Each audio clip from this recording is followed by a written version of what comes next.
산업혁명으로 교통과 통신이 발달해. 산업혁명.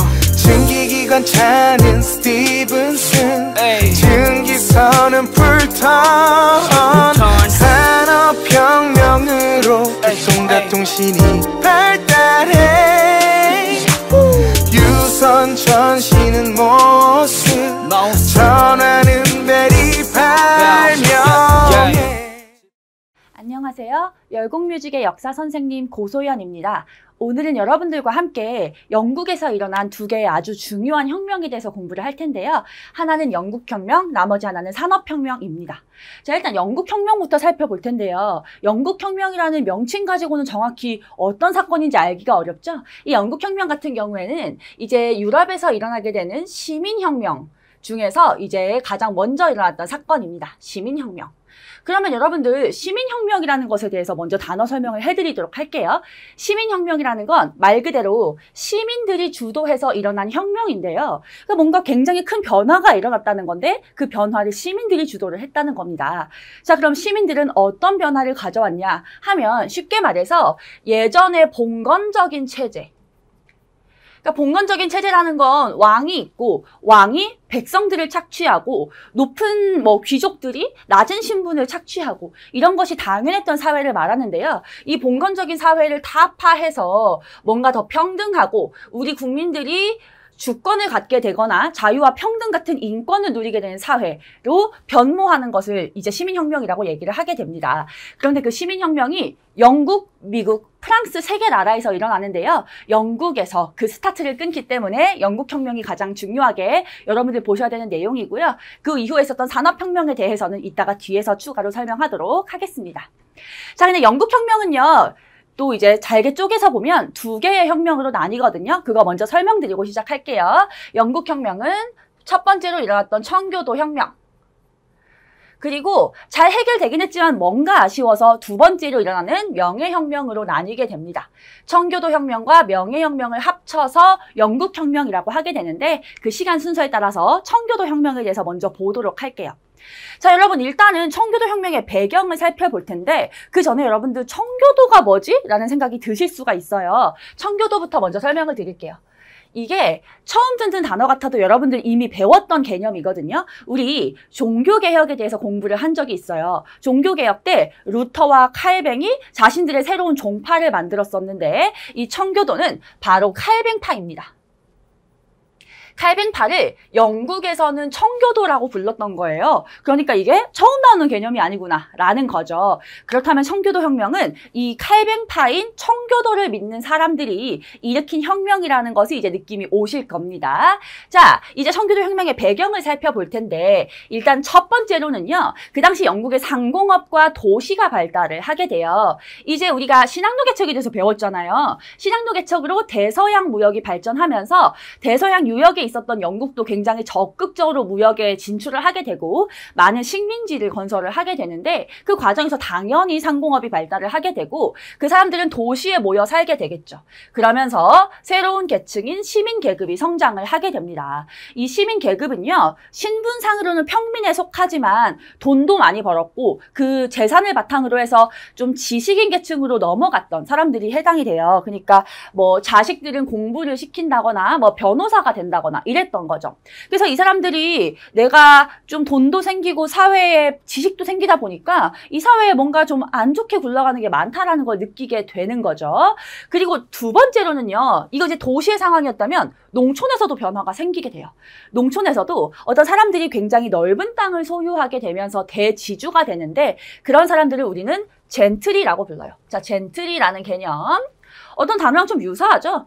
예, 신사를 뜻하는 영어 단어 젠틀맨의 어원입니다. 그러니까 농촌에서 굉장히 많은 땅을 소유하면서 마찬가지로 돈을 많이 벌었고 내가 돈을 벌었으니 자식은 공부를 시켜주면서 지식인 계층으로 변모를 하게 됐는데 이 두 계층 다 지금 공통점이 그럼 뭔가요? 첫 번째로는 재산을 축적했고 두 번째로는 그 재산을 바탕으로 지식인이 되었다라는 거죠. 그런데 이 사회는 여전히 귀족과 왕 중심으로 굴러가고 이 평민들의 이익을 대변해주지 않는다라는 것에 대해서 불만을 품게 되면서 이들이 혁명을 주도하는 세력으로 변하게 됩니다. 그래서 이들이 이제 의회에 진출을 하게 되는데요. 의회는 이제 우리나라에서는 국회라고 부르는 기관이죠. 의회에 진출해서 한마디로 국회의원이 되면서 평민들의 이익을 이제 국회에다가 전달시키는 역할을 하게 됩니다. 그런데 이렇게 지금 시민계급 젠트리와 같이 새로운 계층이 생겨나고 있고 이들을 사회를 변화시키기 위해서 노력하고 있는데 그 반대로 당시의 왕들은 전제 정치를 여전히 유지하고자 했어요. 그 전제 정치를 강화했던 왕들이 바로 제임스 1세와 그의 뒤를 이은 찰스 1세였습니다. 이들은요, 예전에 우리 영국의 절대왕정 시기가 엘리자베스 1세 여왕이었죠. 엘리자베스 1세 이렇게 간단하게 써볼게요. 이 엘리자베스 1세 여왕 때만큼이나 자기가 강력한 왕권을 누리기를 원했어요. 저희 절대왕정 시기에 왕권은 신이 부여한 것이다. 5글자로 왕권 신수설이라고 불렀죠. 왕권은 신이 부여한 것이다. 이제 요 왕권 신수설을 갖다가 아주 신봉하면서 내 권력은 신이 준 거야. 나의 권력을 넘보지 마. 라고 주장을 하게 됩니다. 근데 여러분, 엘리자베스 1세는요, 굉장히 정치를 잘했던 사람이죠. 그러니까 정치를 잘하니까 이 사람이 권력이 강해도 그래 뭐 저 사람은 정치 잘하니까 그거 누릴만해, 대접받을만해 라고 생각했겠지만 제임스 1세나 찰스 1세는 정말 무능한 왕이었어요. 그러니까 정치도 똑바로 못하고 무능한데 권력만 누리려고 하니까 이들에 대한 불만이 커질 수밖에 없었겠죠. 그래서 이렇게 새롭게 의회에 진출한 신진 세력과 왕권을 강화시키자고 했던 이 왕 사이에 대립이 발생하면서 시작되는 게 바로 청교도 혁명입니다. 자, 청교도 혁명의 전개 과정을 한번 보도록 할게요. 자, 당시 왕이었던 찰스 1세가 전제 정치를 펼치면서 청교도를 탄압하고 의회를 무시하게 됩니다.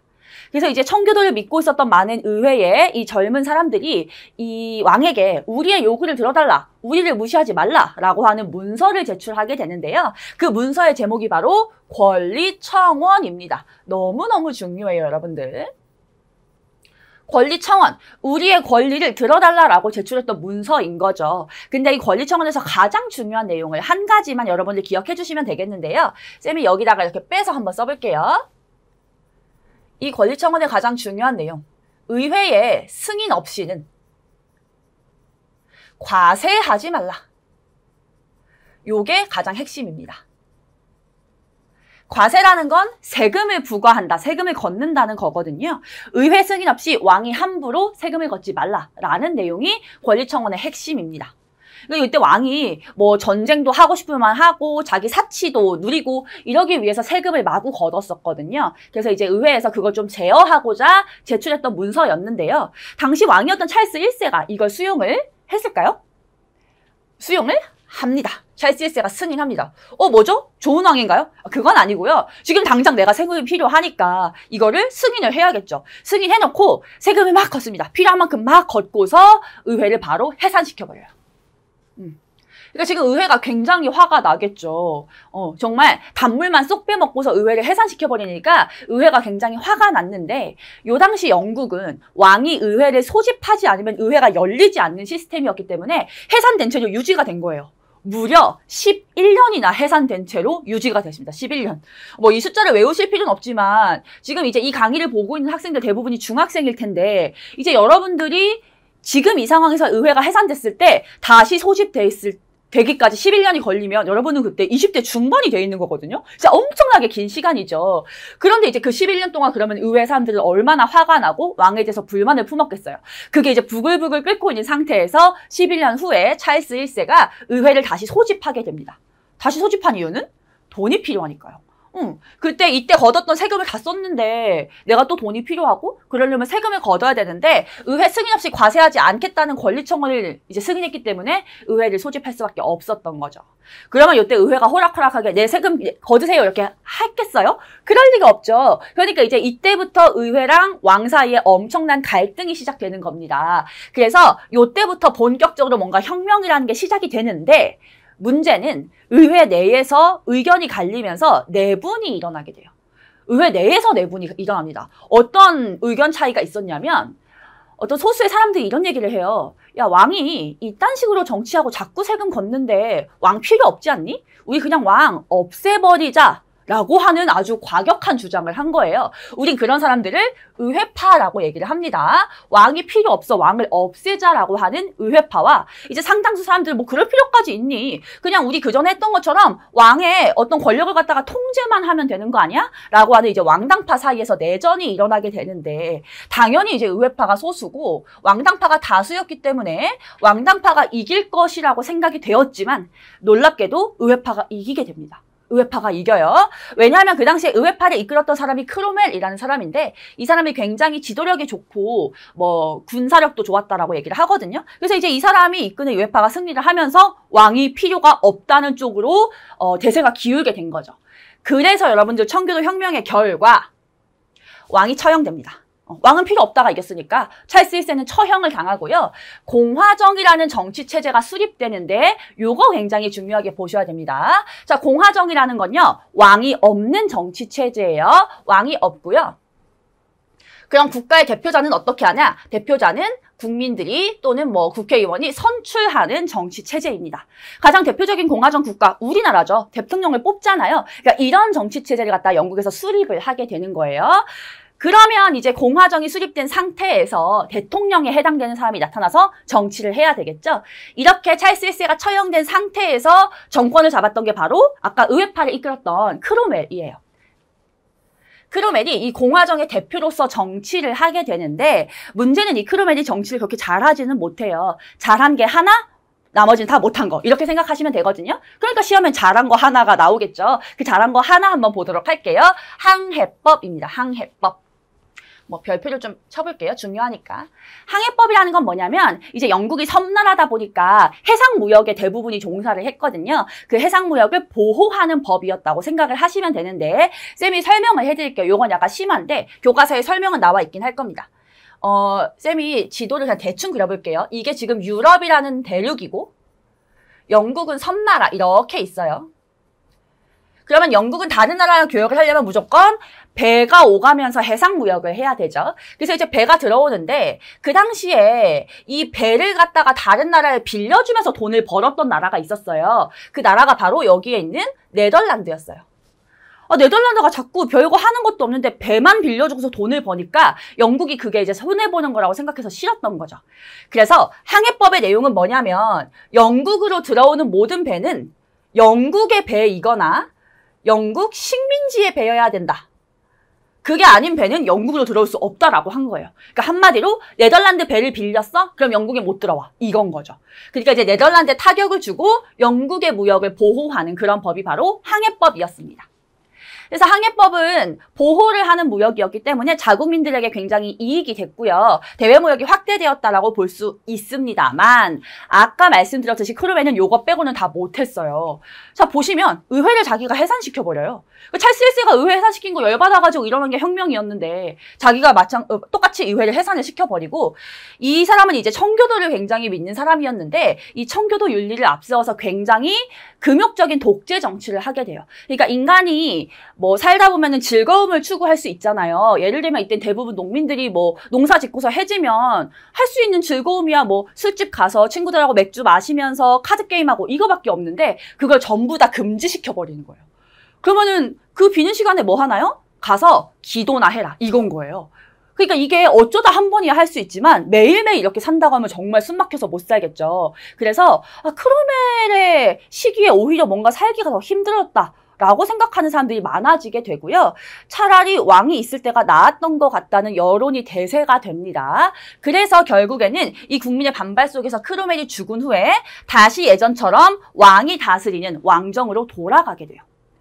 청교도 혁명의 결과 공화정이 수립됐는데 그 공화정의 대표였던 크로멜이 정치를 너무 강압적으로 하는 바람에 다시 왕이 다스리는 체제로 돌아가게 된다. 이게 약간 아쉬운 점이었던 거죠. 청교도 혁명은 제임스 1세와 찰스 1세의 전제정치 청교도 탄압이 원인이야 의회 권리 정원 제출 찰스 1세는 마지 못해 수용했지만 결국 의회를 강제로 해산시켜 왕당파와 의회파의 내전 크로멜의 의회파 승리 찰스 1세를 처형하고 공화정을 수립 크로멜은 항해법을 제정하고 엄격한 금욕과 절제를 강요해 독재 정치를 실시해 자, 그러면서 일어나는 게 명예혁명인데요. 배경은 뭐 별거 없어요. 크롬웰이 죽고 나서 다시 왕이 됐던 찰스 1세나 제임스 2세가 다시금 전제 정치를 강화를 하거든요. 그러니까 뭐 이 사람들 입장에서는 의회가 단합해서 우리 아빠를 죽였으니까 당연히 이제 화가 나서 막 권력을 휘두르고 싶겠죠. 근데 이제 의회는 그런 걸 원하진 않았기 때문에 다시 혁명을 일으키게 되는 겁니다. 전개 과정을 보면요. 의회가 왕이었던 제임스 2세를 폐위시켰어요. 뭐 처형은 아니고 폐위를 시켰고요. 제임스 2세의 딸이었던 메리와 그의 남편인 윌리엄을 공동 왕으로 추대를 합니다. 메리와 윌리엄을 공동 왕으로 추대한 후에 권리 장전을 제출을 하게 됩니다. 아주 중요하죠. 권리 장전. 권리 장전의 내용은 앞에서 봤던 권리 청원하고 비슷해요. 의회 승인 없이는 세금을 걷지 말아라. 그리고 뭐 의회 승인 없이 함부로 이것저것 하지 말아라 라고 하면서 왕이 의회 허락 없이 뭔가를 하는 걸 갖다가 굉장히 제어를 하고 있어요. 그래서 왕권을 아주 약화시키는 이런 법이었는데 이 권리 장전을 제출한 것을 메리와 윌리엄이 그냥 승인을 하게 돼요. 그래서 아주 평화적으로 명예혁명은 성공을 하게 됩니다. 이 명예혁명이라는 혁명 이름 자체가 명예가 붙었던 이유도 아무도 피를 흘리지 않고 평화롭게 이루어졌다라고 해서 명예로운 혁명이라는 뜻에서 붙여진 이름이거든요. 이렇게 해서 권리장전 승인했던 모습 보시면 됩니다. 그 결과 의회가 중심이 되는 입헌 군주제의 토대가 마련되었다라는 거 아주 중요한 내용인데요.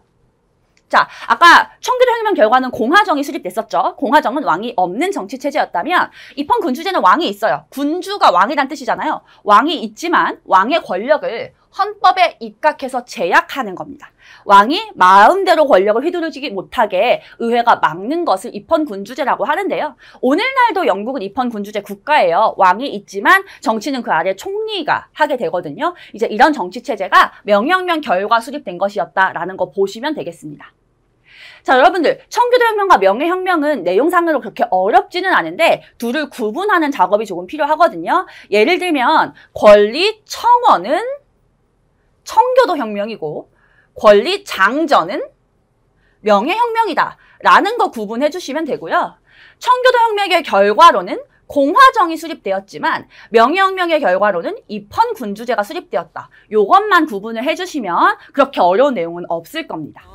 명예혁명은 왕정 부활로 시작된 찰스 2세와 제임스 2세의 전제 정치가 원인이가 의회는 제임스 2세를 추방하고 딸 메리와 메리의 남편 윌리엄을 공동왕으로 추대해 의회가 제출한 권리서는 1689년 권리장전 승인 입헌 군주제 왕립 왕은 군림하되 통치하지 않아 왕은 군림하되 통치하지 않아. 네.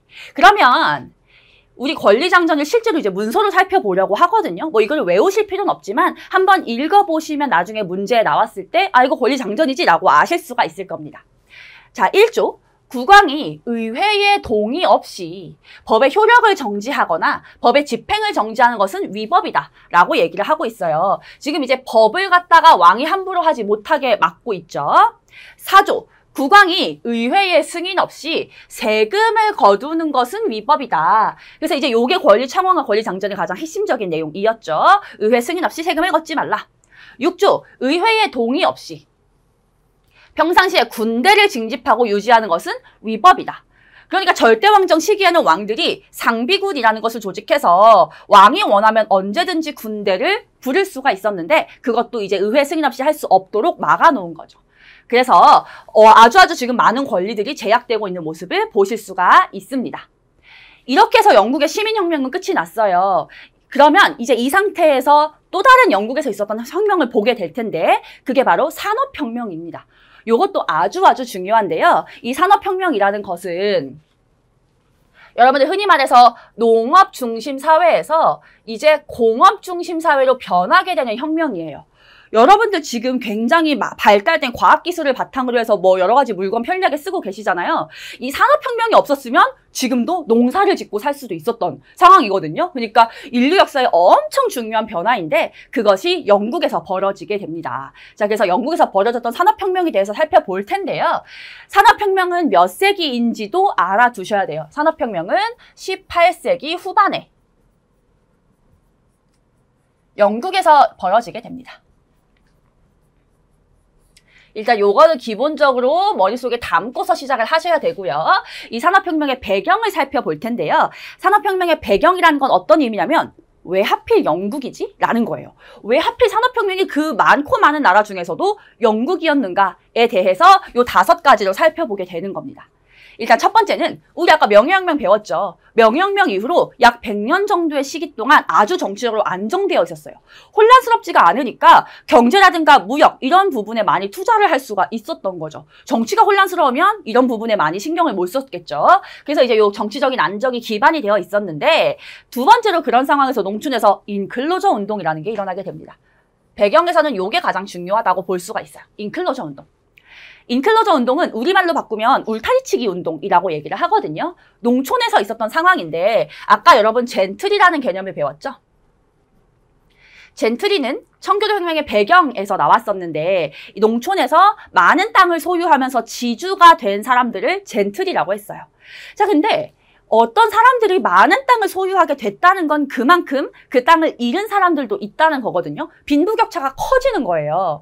그러니까 이 땅을 잃은 사람들은 뭐 굶어 죽을 수밖에 없는 상황이 되어버린 거죠. 근데 굶어 죽을 수는 없으니까 내가 농촌에서는 땅이 없어서 먹고 살 수 없으니 도시로 가봐야겠다라고 하게 되는 겁니다. 그래서 일자리를 찾아서 농민들이 도시로 이주를 하게 되는 상황에서 산업혁명이 일어난 거예요. 그러니까 이제 공장을 세워서 내가 물건을 생산하려고 하는데 노동력이 너무너무 많은 거예요. 사람을 어디서 힘들게 구해오지 않아도 일하고 싶은 사람들이 많으니까 아주 쉽게 그 작업에 착수할 수가 있었다는 겁니다. 인클로저 운동으로 도시에서 아주 풍부한 노동력이 확보가 되어 있었다. 세 번째는 일단 기본적으로 영국이라는 나라 자체가 석탄이나 철같이 이 산업혁명에 필요한 자원들이 풍부한 국가예요. 그러니까 이건 약간 뭐 운이 좋았다라고도 할 수 있겠죠.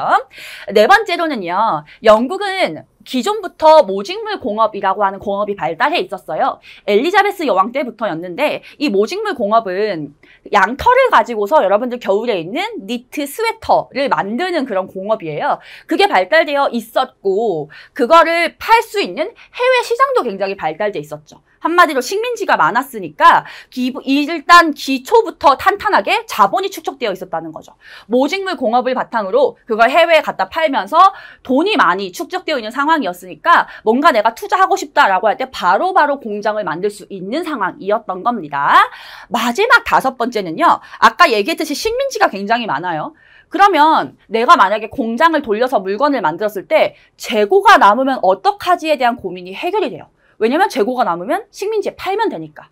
이거 약간 그 식민지 입장에서 굉장히 안 좋은 상황이지만 영국 입장에서는 그걸 바탕으로 해서 상품 시장이 확보되어 있었던 아주 좋은 상황이었다는 거죠. 어쨌든 이런 5가지 배경을 바탕으로 해서 영국에서 산업혁명이 최초로 일어나게 됩니다. 산업혁명의 전개를 보시면요. 그 당시에 영국 내에서 면직물에 대한 수요가 굉장히 증가하게 돼요. 여러분 면직물은 앞에서 나왔던 모직물하고 구분하셔야 되는데 면직물은 여러분들 여름에 입으시는 일반 면티를 생각하시면 되거든요. 그러니까 그 전에 영국에서는 모직물이 발달했었는데 이 모직물은 아까 말했듯이 스웨터예요. 스웨터, 니트. 그러니까 사실은 세탁이 어렵고 여름에 입기 굉장히 불편하죠. 근데 면 같은 경우에는 계절을 가리지 않고요. 세탁도 쉽고 하기 때문에 굉장히 이 귀족들 사이에서 수요가 증가를 하게 됩니다. 그런데 그 당시 면직물은 대부분이 인도에서 수입을 해온 거였는데 수입해오다 보면 가격이 비싸지겠죠. 그래서 좀 더 싸게 입을 수 없을까 하다 보니 우리가 스스로 생산하자 이렇게 된 거죠. 그래서 면직물을 직접적으로 생산하기 위해서 만든 기계가 바로 방직기와 방적기예요. 실을 뽑고 그 실을 바탕으로 면을 짜내는 그런 기계인데요. 이 방직기랑 방적기로부터 시작이 됩니다. 그런데 이 기계를 갖다가 만약에 사람이 하나하나 이렇게 돌려야 된다라고 하면 별로 의미가 없겠죠. 이 기계를 사람이 하나하나 건들지 않아도 자동으로 돌아갈 수 있게 하는 동력원, 에너지가 만들어지게 되는데요. 그게 바로 여기 나와 있는 제임스 와트가 개량한 증기기관이에요. 요 증기기관을 기계에다가 달아놓으면 모터가 돌아가듯이 굳이 사람이 하나하나 건들지 않아도 자동으로 기계가 돌아가게 되는 거거든요. 그러니까 노동력은 최소한으로 들어가면서 물건은 빠르게 생산할 수 있는 그 토대가 이 증기기관을 통해서 마련이 되는 겁니다. 그래서 여러분들 요때 성립된 공업을 우리는 공장제 기계공업이라고 불러요. 공장제, 공장에서 만들었고 기계를 돌려서 만든 공업이다 라는 거죠. 이거 우리가 지금 볼 때 당연히 물건은 공장에서 만들잖아요 라고 하지만 그 전에는 집에서 내가 필요한 거 하나하나 만들어 썼기 때문에 엄청나게 큰 변화라고 여러분들이 생각해 주시면 되겠습니다. 18세기 후반 영국의 산업혁명이 시작된 배경명의 혁명으로 정치적 안정 모직물 공업 발달로 잡은 축척 철석탄 같은 지하자원 인클로저 운동으로 값싼 노동력까지 풍부 넓은 식민지는 원료 공급지와 상품 판매처가 됐어 방적기 발명 방직기 계량 면직물 공업 발달로 산업혁명은 출발 제임스 와트가 계량한 증기기가는 모든 기계의 동력원. 그런데 여러분들 이런 산업혁명이 영국에서만 뭐 변화가 생긴 채로 끝났으면 의미가 없겠죠. 다른 나라로 퍼져나가야 되는 거예요. 근데 마침 이 시기에 교통과 통신이 어마어마하게 발달을 하면서 다른 나라로 빠르게 확산될 수 있는데 영향을 주게 되는데요. 교통통신의 발달 요거 전부 다 외워주셔야 되는데 별로 어렵지는 않아요. 자, 일단은 교통의 발달을 보시면 스티븐슨이라는 사람이 증기기관 차를 갖다가 만들게 돼요. 기차에다가 증기기관을 달아서 더 빠르게 더 멀리까지 기차가 갈 수 있도록 만들었고요. 풀턴이라는 사람은 배에다가 증기기관을 넣어서 이제 배도 빨리 멀리 갈 수 있게 이렇게 개량을 했습니다. 통신 기술로는요, 모스의 전신이 있는데요. 여러분들이 모스부라는 걸 아실지 모르겠는데 뭐 영화에도 가끔씩 나오고 이거는 이제 전화 같은 게 만들어지기 전에 어떤 전류를 통해서 뭐 예를 들면 이렇게 점을 찍거나 줄을 긋거나 또 점을 찍어서 이렇게 쌤이 쓴 게 지금 SOS거든요. 이런 식으로 해서 아주 간단한 의사전달을 빠르게 했던 그런 통신 체계라고 보시면 되고요. 나중에 벨이 전화를 만들게 되면서 이제 통신 기술이 엄청나게 빠르게 발전을 하게 됩니다. 이런 교통과 통신의 발달은 산업혁명이 다른 지역으로 널리 확산되는 데 영향을 줬고요. 산업혁명으로 교통과 통신이 발달해 산업혁명 증기기관 차는 스티븐슨 증기선은 풀턴 산업혁명으로 교통과 통신이 발달해 유선 전시는 모습 전하는 벨이 발명해. 그 확산된 상황을 보시면 이제 19세기 전반에는 영국과 가장 가까운 나라들의 전파가 됐겠죠. 벨기에나 프랑스의 전파가 됐고요. 미국까지 전파가 됩니다. 여러분들 이제 프랑스 같은 경우에는 좀 특징이 뭐냐면 지금도 프랑스는 패션의 나라잖아요. 그래서 섬유 산업이 굉장히 발달했다는 거 그냥 뭐 추가로 들어두시면 되고요. 미국 같은 경우에는 대륙 횡단철도. 미국 나라가 크니까 땅이. 이렇게 미국 땅이 있으면 동과 서를 연결할 수 있는 요 철도가 개발이 되면서 아주 빠르게 성장을 하게 되고요. 19세기 후반 가서 약간 늦게 영국보다 100년 정도 늦게 시작됐던 나라가 독일, 러시아, 일본인데 이 세 나라는 시작 자체가 늦었다 보니까 조금 더 빠르게 산업혁명을 추진하려고 했거든요. 빠르게 효율적으로 하려면 국가가 개입하는 게 가장 효율적이겠죠. 그래서 정부가 적극적으로 개입해서 산업혁명을 발달시켰던 그런 측면이 보이는 나라들입니다. 교통통신이 발달해 세계교 경량 증가해 그리고 산업 발달 속도까지도 증가해 영국의 산업혁명은 19세기에 다른 국가로 확산돼 예를 들면 미국은 남북전쟁 이후 급속히 발전해 세계 최대 공업국으로 점프 독일은 정부 주도로 산업화 중화공업 발달 러시아는 정부 주도로 광산업과 석유산업 발달. 산업혁명의 결과 형성된 산업사회에 대해서 설명을 드릴게요. 이 산업사회는 그러니까 오늘날 모습하고 약간 유사하다고 생각하시면 되거든요. 일단 첫 번째로는 아까 얘기했던 가내수공업에서 공장제 기계공업으로 바뀐다는 겁니다. 가내수공업, 집에서 손으로 물건을 만들어 썼는데 이제는 공장에서 기계로 물건을 만들게 되는 거죠. 그러니까 빠르게 그리고 많은 물건을 생산할 수 있어요. 대량 생산이 가능해진다는 거 엄청나게 큰 변화입니다. 두 번째는 대부분 사람들이 농업에 종사하던 농업사회에서 이제는 뭐 내가 땅이 없으면 공장 가서 취직해서 돈을 벌어서 먹고 살 수 있는 산업사회로 변하게 되는 거고요. 세 번째로 당연히 이렇게 되면 그 전보다 물질적으로 풍요로워지겠죠. 더 풍요로워졌다는 측면도 분명히 있고요.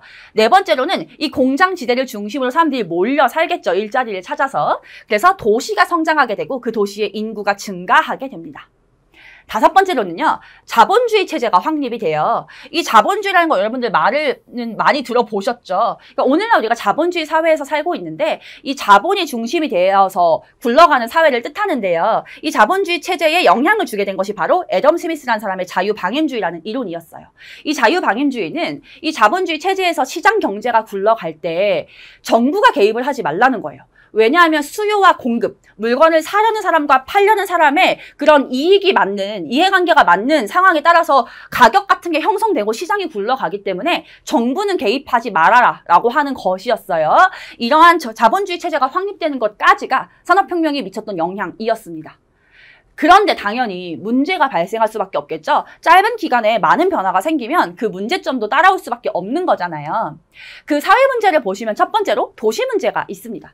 이 도시에 갑자기 많은 사람들이 몰려서 살게 되고 공장이 세워지면서 주택이 부족해지고요. 상하수도 시설이 없는 상태에서 사람들이 모여 살다 보니까 그 더러운 물로 몸을 씻거나 뭐 얼굴을 씻거나 이런 상황이 발생을 하게 됐어요.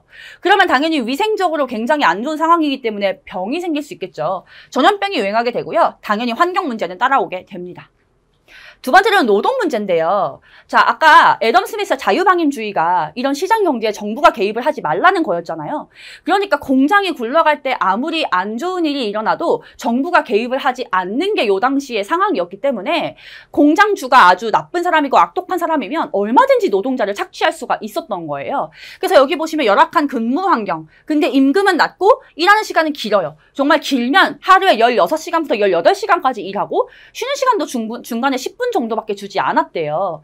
그리고 임금이 상대적으로 낮았던 여성과 아동 노동 문제가 굉장히 심각했고요. 특히 이제 아동 노동 같은 경우에 굉장히 심각했던 게 이제 아동들이 몸집이 작다 보니까 주로 공장에서 어떤 일을 많이 종사했냐면 굴뚝을 청소하는 일을 많이 했던 거예요. 왜냐면 굴뚝에 들어가려면 몸집이 작아야 되니까 아이들이 들어가서 굴뚝을 청소하는데 굴뚝이라는 건 매연이 나오는 구멍이잖아요. 거기에 그 안 좋은 성분들이 다닥다닥 붙어 있는데 그거를 직접적으로 들어가서 다 청소를 하다 보니까 너무 어린 나이에 뭐 16살도 되기 전에 폐병으로 죽는 아이들이 너무너무 많았다는 거죠. 그러니까 이런 문제가 굉장히 심각했고 당시에 해결해야 되는 과제였다는 겁니다. 그래서 이러한 문제를 해결하려는 여러 가지 노력들이 발생을 하게 되는데요. 첫 번째가 러다이트 운동이에요. 러다이트 운동은 우리말로 바꾸면 기계 파괴 운동이거든요. 그러니까 이런 거죠. 기계라는 게 생기기 전에는 이렇게까지 힘들게 살지 않았던 것 같은데 오히려 기계가 생기니까 내 삶이 더 안 좋아진 것 같아 라고 생각하게 된 노동자들이 공장에 들어가서 기계를 마구 부수는 이런 행위들을 했던 거죠. 근데 이제 두 번째 같은 경우에는 노동조합이라는 건데요. 이 노동조합이라는 건 그러니까 이런 거죠. 기계가 생겼다라고 하는 사회 흐름은 변하지 않아. 그러면은 그 안에서 우리의 권리를 찾을 수 있게끔 우리가 뭉치자라는 거죠. 그래서 노동자들끼리 뭉쳐서 공장주에 대해서 임금을 올려달라, 노동 조건을 개선해달라 이런 것들을 갖다가 요구를 하게 됩니다. 그러나 그렇게 쉽게 문제가 해결되지 않았거든요. 그래서 결국에는 사회주의라고 하는 새로운 사상 자체가 등장을 하게 됩니다. 이 사회주의는요, 자본주의라는 체제 자체가 문제다라면서 이 자본주의를 없애고 사회주의 국가로 나아가야 된다라는 주장을 하게 되는데요. 자, 초기 사회주의 같은 경우에는 조금 온건한 스타일이었어요. 그래서 이 자본가, 즉 공장주인, 공장을 돌리는 공장주인과 거기 소속돼서 일하는 노동자가 협동하면 어때? 라고 제안을 한 거예요. 그러니까 자본과 노동자 싸우지 말고 같이 협동하면 좋은 세상을 만들 수 있지 않을까? 라는 게 초기 사회주의자의 주장이었고요. 대표적인 인물로는 뭐 생시몬이라든가 오원 같은 사람들이 있었어요.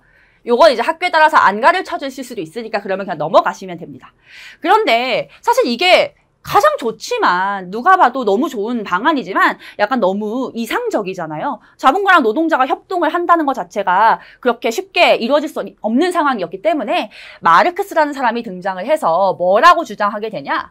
저 자본가들은 절대 노동자랑 손잡으려고 하지 않을 거야. 그러면 우리 노동자들이 혁명을 일으켜서 노동자가 중심이 되는 평등한 사회를 만들어야 돼 라고 주장을 하게 되는 거예요. 노동자의 혁명을 통한 평등사회 건설을 주장하게 되고 이제 이 사회주의가 이런 평등사회 주장을 바탕으로 해서 널리 퍼져나가게 됩니다. 자, 어쨌든 이런 문제들을 해결하려는 노력들이 있었고요. 뭐 오늘날까지 그런 문제가 100% 해결되진 않았지만 조금씩 발전되어가는 모습을 보이고는 있죠. 기계공업으로 농업사회에서 산업사회로 인구는 증가하고 도시가 발달하고 물질적으로 풍요로워. 근데 자본주의 확립됐어. 애덤 스미스의 자유방임주의. 그러나 빈부격차가 심해지고 노동 문제 도시 문제가 발생해. 기계를 파괴하자 러다이트 운동 마르크스의 사회주의 등장. 자, 여기까지 해서 여러분들 영국혁명과 산업혁명에 대해서 모두 살펴봤고요. 이제는 우리가 열공뮤직의 노래 가사를 통해서 복습하고서 마무리해보도록 하겠습니다. 청교도 혁명은 제임스 1세와 찰스 1세가 전제정치를 하고 청교도 탄압한 것이 원인이 되었죠. 의회는 이때 권리 청원을 제출을 했었는데 찰스 1세 마지못해 수용해놓고서 세금 걷고 강제 해산시켰죠. 그러면서 나중에 왕당파랑 의회파가 내전을 벌이게 되는데 이때 크로멜의 의회파가 이기면서 왕을 처형하고 공화정을 수립을 하게 됩니다. 이 공화정의 대표자였던 크로멜은 항해법 제정해서 영국의 무역을 갖다가 보호했지만 너무 지나치게 금욕과 절제를 강요하는 독재 정치도 많은 불만을 사게 됐었습니다. 그러면서 크로멜이 죽자마자 왕정이 부활되는데요. 그때 찰스 2세, 제임스 2세 다시 전제정치 펼치는 거예요. 그래서 제임스 2세를 추방하고 메리와 그 남편인 윌리엄을 공동 왕으로 추대했던 것이 명예혁명의 내용이죠. 이때 의회가 권리 장전을 제출을 하게 되는데 이걸 왕이 그냥 승인하면서 자연스럽게 입헌군주제가 확립되게 됩니다. 자, 왕은 군림하되 통치하지 않아. 요게 이제 입헌군주제를 나타내는 가장 대표적인 문구니까 한번 읽어보시고요. 자, 산업혁명, 교통통신이 발달했는데요. 증기기관차는 스티븐슨, 증기선은 풀턴, 그리고 유선전신, 모스, 전화벨 이런 교통통신의 발달로 산업혁명 널리 확산됐던 거 기억나시죠? 청교도 혁명은 제임스 1세와 찰스 1세의 전제정치. 청교도 탄압이 원인이야. 의회 권리 청원 제출. 찰스 1세는 마지못해 수용했지만 결국 의회를 강제로 해산시켜. 왕당파와 의회파의 내전. 크로멜의 의회파 승리. 찰스 1세를 처형하고 공화정을 수립. 크로멜은 항해법을 제정하고 엄격한 금욕과 절제를 강요해 독재 정치를 실시해. 명예혁명은 왕정 부활로 시작된 찰스 2세와 제임스 2세의 전제 정치가 원인이가. 의회는 제임스 2세를 추방하고 딸 메리와 메리의 남편 윌리엄을 공동왕으로 추대해. 의회가 제출한 권리서는 1689년 권리장전 승인 입헌군 주제 확립. 왕은 군림하되 통치하지 않아. 왕은 군림하되 통치하지 않아. 산업혁명으로 교통과 통신이 발달해. 산업혁명. 증기기관차는 스티븐슨, 증기선은 풀턴. 산업혁명으로 교통과 통신이 발달해. 유선 전시는 모습, 전하는 벨이 발명. 자, 18세기 후반에 영국에서 산업혁명이 일어난 배경으로는 명예혁명으로 인한 정치적인 안정, 그리고 모직물 공업이 발달돼서 이미 축적되어 있었던 자본, 지하자원 풍부했고요. 인클로저 운동으로 굉장히 값싼 노동력이 도시에 풍부한 상황에서 많은 식민지가 이제 원료를 공급하고 상품을 판매하는 역할을 했던 겁니다. 방적기, 방직기, 이 면직물 공업에 사용하는 기계로부터 산업혁명이 시작이 되는데요. 제임스 와트가 개량했던 증기기관이 에너지원이 되면서 빠르게 공장제 기계공업으로 바뀌어 가게 되죠. 교통통신 발달하고 세계 교역량 증가하고요. 산업 계속 발달되면서 다른 나라로 확산이 된다고 나와 있고요. 뭐 미국이라든가 독일, 러시아 이렇게 나와 있죠. 미국은 특히 남북전쟁 이후에 아까 얘기했던 대륙횡단철도를 통해서 세계 최대 공업국으로 성장을 하게 되고요. 독일이나 러시아는 정부 주도, 좀 늦게 시작했기 때문에 정부 주도형이었다. 뭐 러시아는 광산업, 석유산업 이런 것도 가볍게 보시면 되겠고요. 자, 이 산업혁명 결과 가내수공업에서 공장제 기계공업으로 바뀌었고요. 농업사회에서 산업사회로 바뀌었고요. 인구 증가, 도시 발달, 물질적으로 풍요로워지면서 자본주의 체제가 확립이 됐습니다. 그래서 애덤 스미스의 자유방임주의 같은 것이 이제 대표적인 사상이었지만 문제는 이제 빈부격차가 심해지고 노동 문제, 도시 문제 발생했던 거죠. 그래서 기계를 파괴하자는 러다이트 운동이 일어나기도 했고 마르크스 같은 경우는 사회주의를 통해서 노동자가 중심이 되는 사회를 주장했다라는 것까지 내용 보시면 완성입니다. 18세기 후반 영국의 산업혁명이 시작된 배경명의 혁명으로 정치적 안정 모직물 공업 발달로 잡은 축척 철석탄 같은 지하자원 인클로저 운동으로 값싼 노동력까지 풍부 넓은 식민지는 원료 공급지와 상품 판매처가 됐어 방적기 발명 방지 기계량 면직물 공업 발달로 산업혁명은 출발 제임스 와트가 개량한 증기기가는 모든 기계의 동력원 교통통신이 발달해 세계교 경량 증가해 그리고 산업 발달 속도까지도 증가해 영국의 산업혁명은 19세기에 다른 국가로 확산돼 예를 들면 미국은 남북전쟁 이후 급속히 발전해 세계 최대 공업국으로 점프 독일은 정부 주도로 산업화 중화공업 발달 러시아는 정부 주도로 광산업과 석유산업 발달 공업에서 기계공업으로 농업사회에서 산업사회로 인구는 증가하고 도시가 발달하고 물질적으로 풍요로워 근데 자본주의 확립됐어 애덤 스미스의 자유방임주의 그러나 빈부격차가 심해지고 노동 문제 도시 문제가 발생해 기계를 파괴하자 러다이트 운동 마르크스의 사회주의 등장 이렇게 해서 여러분들 굉장히 중요한 두 개의 혁명에 대해서 살펴봤어요. 하나는 정치적인 측면, 하나는 경제적인 측면에서의 발달이었죠. 이 두 내용을 잘 기억을 해두셔야 여러분들이 뒤의 내용을 이해할 수 있을 뿐더러 오늘날 현대사회를 이해할 수도 있으니까 여러분들 이 내용 잘 복습해두시고요. 열공뮤직 노래 통해서 마지막으로 복습 한 번 더 하시기를 추천드립니다. 자, 오늘은 여기서 마치도록 할게요. 다음 시간에 뵙겠습니다. 감사합니다. 산업혁명으로 교통과 통신이 발달해 산업혁명 증기기관 차는 스티븐슨 증기선은 풀턴